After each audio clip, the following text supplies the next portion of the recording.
প্রথম রাশি দেওয়া আছে x^4 -625। হ্যাঁ, এই রিফাত তুমি বুঝে নাও।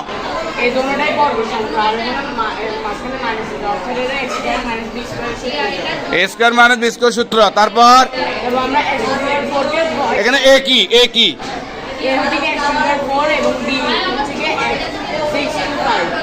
তারপর আমরা x^4 কে না, আমার কথা হচ্ছে তুমি যে চুপ, এই দাঁড়াও, ও বলুক a² - b² সাথে আছে না, এখানে a কি? a হচ্ছে কি x²। গুড। আর b কি? 25 হোল স্কয়ার।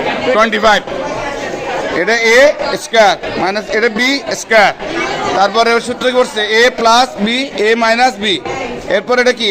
এটা বরাবর রইল। এটা কি করছো? এখানে আবার দুটোটাই বর্গ। আবার সূত্র পড়ছে a² - b²।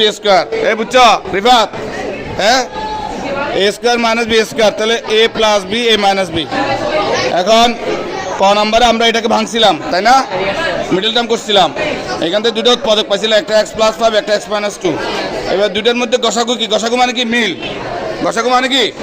তাহলে মিলটা কি মিলছে? x + 5 x + 5 মিলছে, জন্য গসাগু x + 5। তোমার নাম কি? আমার নাম কাশিফ। এই সবাই ওর জন্য একটা তালি হবে।